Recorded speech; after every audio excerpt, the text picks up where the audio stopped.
तो शब्द चाहता हूँ हिंद जिनका जान था, नाम हिंदुस्तानी जिनका मजहब हिंदुस्तान था, नाम हिंदुस्तानी जिनका मजहब हिंदुस्तान। महोदय,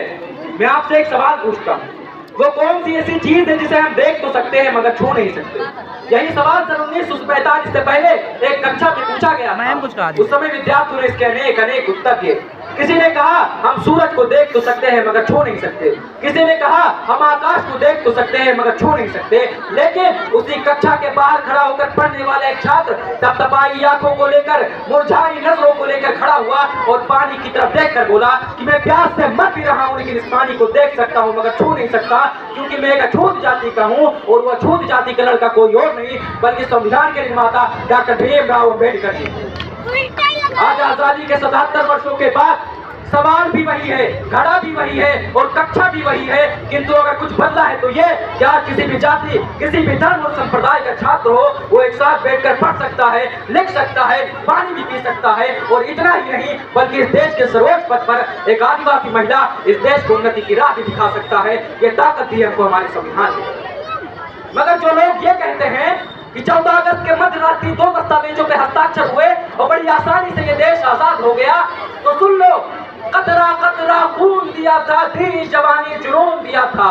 कतरा कतरा खून दिया था, दी जवानी जुनून दिया था, और खड़े अंग्रेज माने नहीं तो गोलियों से भून दिया था, और राजसी में मिली नहीं है, नहीं खरीदी पैसों से, सौदा लहू का मोल हुआ था भगत सिंह के जैसों से, और माओ ने गोली खाई थी बैठे लटके फंदों पर, आजादी की डोली उठी थी कुर्बानी के कंधों पर, आजादी की डोली उठी थी कुर्बानी के कंधों पर। जी हाँ, मैंने जिस आजादी की बात की है, जिस कुर्बानी की बात की है वो हमारे लिए बहुत है।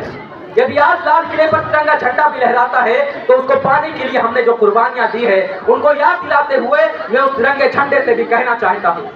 कि प्यासे वीरों को मैं लहू का उन्वान पिलाने आया हूँ, ए तिरंगे सलाम तुझको पर याद दिलाने आया हूँ, तेरे खातिर कितनी खोखे पलक झपकते खाली हुई, झांसी वाली तलवारें आजादी को मतवाली हुई, अरे तेरे खातिर ज्वार उठा था बंदूकों के नलियों में और उधम सिंह ने उधम मचाया लंदन वाली गलियों में, और तेरे खातिर लाला ने जल्दी वादी आगे कर दी और गोरी लाठी को टक्कर देने अपनी छाती आगे कर दी, और जलियांवाला बाग जिनका इनकलाब सुनाता है उनकी 2 सांसों के बल आज तलक तू लहराता है, उनकी 2 सांसों के बल आज तलक तू लहराता है। महोदय,